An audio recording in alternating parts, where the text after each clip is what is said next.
parece que en principio todo quedará decidido el viernes. Hablamos, por supuesto, del fin de las negociaciones entre el Partido Popular y nacionalistas catalanes. El viernes también el presidente del Congreso, Federico Trillo, reunirá a la mesa para fijar la fecha del debate de investidura. Estamos, por tanto, en una carrera contrarreloj ante una opinión pública que, según el conseller de la presidencia de la Generalitat, Javier Trías, quiere que esto se acabe de una vez. Para decir sí o para decir no, según declaraciones últimas de Joaquín Molins, que ha advertido que si el viernes la propuesta del Partido Popular no respondiera a las expectativas, preferirían decir que no y no continuar mareando la perdiz semanas y semanas sin sentido. Pujol, por si acaso, y aunque sin vincular sus palabras a los pactos, ha asegurado que caminamos por un campo minado y que vale la pena pensárselo bien antes de poner un pie. Bueno, pues pasemos de las palabras a los hechos del día. El acuerdo parece inminente. La reunión de Barcelona ha marcado las bases del entendimiento definitivo que podría producirse el viernes. Veremos si el viernes podemos seguir en ese camino y llegar a acuerdos que hagan posible lo que perseguimos todos, y es un acuerdo para hacer posible la investidura del señor. Hemos trabajado conjuntamente no solo hoy, sino desde hace varias semanas, y esperamos poder llegar a un suficiente acuerdo en los próximos días, pero en este momento aún no hemos llegado. Durante más de 7 horas las delegaciones han abordado todos los aspectos de la negociación, en especial los asuntos que plantean mayor controversia, como la sustitución de los gobernadores civiles, la transferencia de tráfico y los flecos pendientes de la financiación autonómica. En todo caso, ambas partes manifestaron que se han producido importantes avances. En las conversaciones hemos seguido hablando siempre que nos hemos visto, de todos los temas. Por tanto, ninguno de ellos puede considerarse cerrado, porque un acuerdo no está cerrado hasta que no se cierran el conjunto de los capítulos. Creo que ha sido una reunión fructífera e importante, y espero que podamos concretarla o desarrollarla en nuestros respectivos documentos, y que esos documentos puedan dar base a una reunión importante en los próximos días, que les voy a repetir probablemente en las próximas horas el viernes. El viernes, en definitiva, se dará por concluida una negociación que comenzó el 3 de marzo. Terminarán las especulaciones sobre la fecha de la investidura de José María Aznar y no se descarta una nueva cumbre del presidente del Partido Popular y Jordi Pujol. Frente a estos avances con los nacionalistas vascos, las negociaciones se encuentran momentáneamente bloqueadas con este grupo. Y ello a pesar de que durante todo el día de hoy se han sucedido los contactos telefónicos entre Aznar y Arzayus. Los nacionalistas vascos insisten en que mucha culpa del parón la tienen los sindicatos, a quienes, atención, han acusado incluso de actuar como mafiosos. Los nacionalistas vascos consideran que ya han rebajado al mínimo sus pretensiones y se mantienen a la espera de una nueva oferta del PP. La última que han recibido no les satisface y aseguran que si los populares no la mejoran, no podrán dar el sí a la investidura de José María Aznar. Para el PNV, gran parte de la culpa la tendrán los sindicatos que, según Iñaki Anasagasti, han chantajeado a Aznar como los mafiosos de Al Capone, advirtiéndole que no se meta a negociar asuntos de su territorio. Las acusaciones de Anasagasti, contestadas ya desde los sindicatos, han ido incluso más lejos. ¿Cuál es la sospecha que tenemos nosotros? Pues que los sindicatos y la patronal se han financiado durante estos años de una manera irregular. Eso es muy grave lo que está diciendo. Gravísimo, pero gravísimo no lo que estoy diciendo, sino lo que han hecho. Y, bueno, lógicamente no quieren que en Euskadi el ASTV y los sindicatos vascos, LAB, incluso comisiones y UGT en Euskadi, hagan una buena formación. No podemos ser objeto de estas agresiones. Yo no estoy dispuesto a responder con descalificaciones y con insultos de mafias o cosas por el estilo, ¿no? Mejorarían en respetar las opiniones de otros, y si quieren ser útiles y quieren ser constructivos en la nueva etapa política que se abre en este país, pues que atemperen también algunas de sus aspiraciones, que yo creo que llevarían a un absurdo. Y es que tanto Comisiones Obreras como UGT, además de rechazar como falsas las acusaciones de financiación ilegal, han insistido en que el autogobierno de las comunidades no debe estar por encima ni ser incompatible con la solidaridad entre las regiones. Uno de los signos más gráficos de la inminencia de la investidura de José María Aznar parece que es la comida que este mediodía pasado ofrecieron los Reyes a los miembros del actual gobierno socialista. Aunque se trataba de un acto cordial, con participación no solo de los ministros, sino de sus cónyuges, el rey ha aprovechado la ocasión de su brindis para elogiar la idea de servicio al Estado que ha presidido el trabajo del actual gobierno y les ha animado a que mantengan esa misma actitud en sus responsabilidades futuras y les reiteró que siguen contando con el apoyo de la corona. Felipe González ha expresado su agradecimiento por este gesto amistoso del monarca. En medio de las dificultades que ustedes conocen en el proceso de Oriente Medio, hoy se ha dado un paso decisivo en el camino de la paz. El Consejo Nacional Palestino, que representa tanto a los habitantes de Gaza y Cisjordania como a los palestinos del exterior, ha aprobado la supresión de los artículos que preconizaban la destrucción del Estado de Israel en su Carta Nacional. Era una condición básica establecida en los acuerdos de paz. Las enmiendas aprobadas por el llamado Parlamento Palestino en el exilio, que ya ha podido reunirse en Gaza, implican el reconocimiento definitivo de Israel. La mayoría, impulsada por un Yasser Arafat decidido a conseguir un Estado palestino por medios políticos, ha aprobado lo que los acuerdos de paz exigían antes del 7 de mayo. La Carta Nacional Palestina, aprobada en 1964 y enmendada en un sentido más radical tras la Guerra de los 6 días, preconizaba la lucha armada y la destrucción de Israel. Arafat ha obtenido ahora más de los 2/3 necesarios para anular los artículos de la Carta Nacional Palestina que el tiempo y el proceso de paz habían hecho obsoletos. Pero el número de ausentes de la Asamblea, más las abstenciones y los votos en contra, muestran una franja de desconfianza, sobre todo entre varios grupos de izquierda o incluso de resistencia, sobre todo entre los islamistas, hacia el proceso de paz. El voto palestino es una buena baza electoral para Simón Peres. Arafat espera ahora que Israel culmine la retirada de sus tropas de los territorios palestinos y que el proceso de paz continúe para establecer el estatuto final de Jerusalén, el destino de los colonos judíos en Gaza y Cisjordania y el retorno de los refugiados. En Paraguay sigue la incertidumbre sobre el futuro del general Oviedo, que se rebeló el pasado lunes contra el régimen constitucional.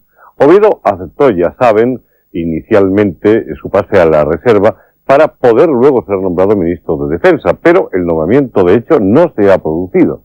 El presidente Basmossi se enfrenta a la presión de gran parte de la población que no entiende, y seguramente no solo en Paraguay, lo que algunos observadores han calificado de chantaje del militar golpista. La situación en Paraguay, tras las extrañas maniobras político-militares de las últimas horas, no parece nada clara. La anunciada ceremonia en la que debía tomar hoy posesión de la cartera de defensa el general rebelde Lino Oviedo ha sido suspendida de momento.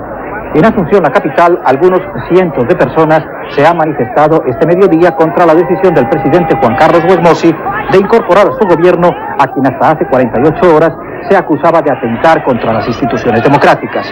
Los paraguayos que ayer manifestaban su apoyo al presidente hoy no salen de su asombro. Una vergüenza. Y es de fraude, no burla.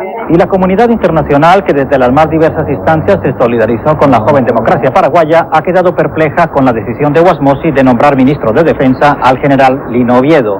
Esta mañana, en la ceremonia de relevo de Oviedo como comandante del ejército, el secretario general de la Organización de Estados Americanos, César Gaviria, no podía disimular el gesto por la encerrona que vivió en Paraguay.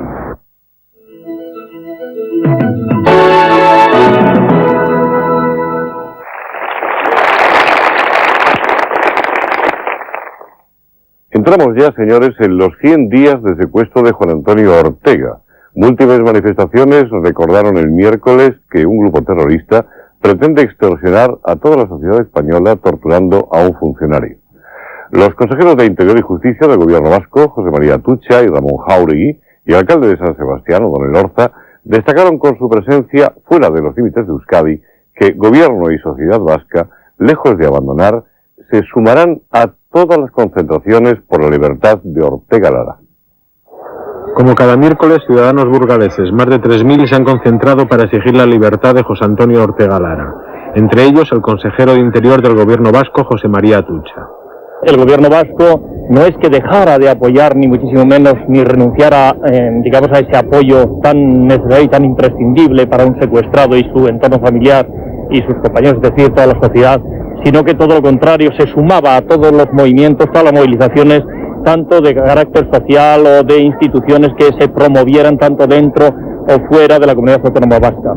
En Jaén, asociaciones ciudadanas concentraban a 15.000 personas que marcharon desde la antigua prisión hasta la catedral, mientras un inmenso lazo azul ondeaba desde el castillo de Santa Catalina. En Valdepeñas, los alumnos del Colegio San José tomaban y daban lecciones de convivencia.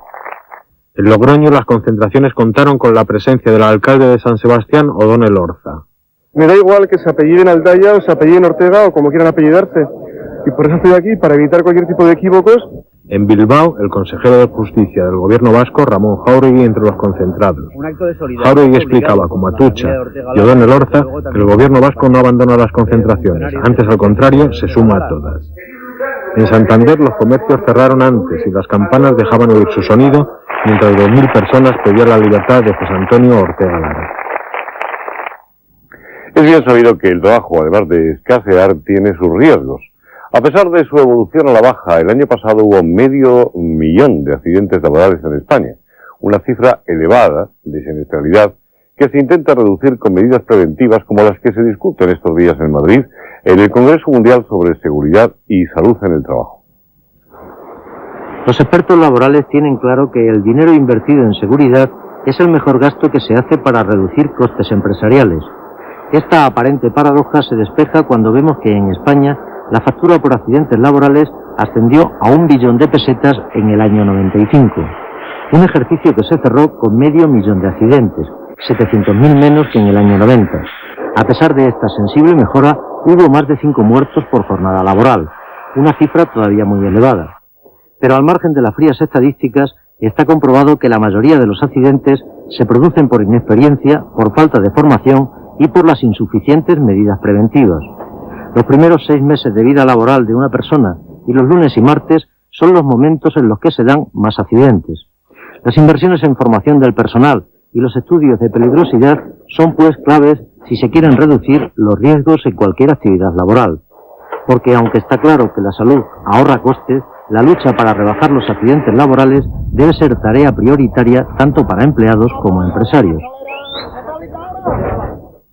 Bueno, pues nos acompaña, porque el tema además no es baladí precisamente, el director del Instituto Español de Higiene y Seguridad en el Trabajo, que además está todos los días en estas reuniones.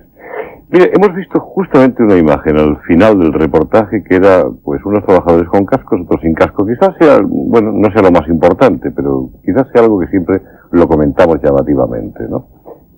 ¿Quién tiene la culpa, en realidad, del descuido en el control de las medidas de seguridad? Hombre, es una obligación del trabajador utilizar los equipos de protección individual, pero también es una obligación del empresario, además de proporcionárselo, de vigilar su uso.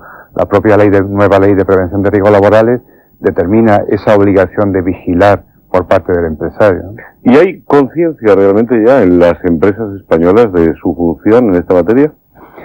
A mí me ha tocado en los últimos meses dar muchas conferencias sobre la nueva ley de prevención de riesgos laborales. He podido apreciar un gran interés, una gran inquietud, una presencia masiva de muchos empresarios, muchas preguntas que te dicen cómo puedo formar a mis trabajadores, cómo puedo hacer esa evaluación de riesgo como principio del proceso. Hay una gran inquietud. Lo que no cabe duda es que en nuestro país la cultura preventiva es escasa y precisamente la nueva ley de prevención lo que quiere es crear una cultura preventiva en el país, ¿no? Como para evitar esas cifras de siniestralidad de las que hablábamos. Bueno, claro, cuesta un poco trabajo utilizar argumentos económicos cuando está en juego, por ejemplo, la vida de un trabajador, pero seguramente, bueno, está cuantificado efectivamente el coste por la falta de medidas de seguridad. ¿Cuánto supone eso en nuestro país? Hay fórmulas aproximadas que en base a lo que se denomina el coste asegurado, que es el conjunto de primas de accidentes de trabajo y enfermedades profesionales, pues que en nuestro país es del orden de las 450.000 millones, pues hay diversas teorías, unos te lo multiplican por unas cifras o por otras y te da lo que serían los costes directos e indirectos de los accidentes, ¿no? Que puede ser desde 1 billón de pesetas hasta otros estudios que te dicen, te multiplican por factores más elevados y te llega a 2,5 billones, 3 billones, ¿no? Hay distintas teorías. Porque claro, una cosa es el coste directo y otra cosa es pues ese trabajador accidentado que ocasiona que sus compañeros dejen de trabajar o que la productividad disminuya, el cambio de ese puesto de trabajo. Y trabajamos con cifras muy elevadas, pero efectivamente hay algo superior que es la vida y la integridad física de ese trabajador. Eso es lo que yo hacía referencia justamente en la pregunta.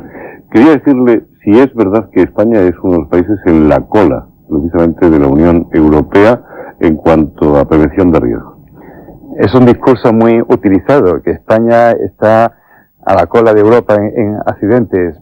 La verdad es que no es así, porque la siniestralidad entre los países de la Unión Europea se está intentando que sea comparable, pero hoy por hoy no lo es. ¿Y por qué no lo es? Porque el concepto jurídico de accidente de trabajo es distinto en un país que en otro. Por ejemplo, en España se contabilizan los accidentes a partir de un día de baja. En cambio, otros países como Alemania no se contabilizan hasta el tercer día de baja. Eso ya es una cosa muy importante. Los infartos, el infarto de miocardio en España está conceptuado como accidente de trabajo. Hay numerosas jurisprudencias al respecto, en otros países no. Es decir, son magnitudes que no son comparables, pero efectivamente las cifras de siniestralidad que hay en nuestro país no son asumibles por el conjunto de la sociedad, ni por empresarios,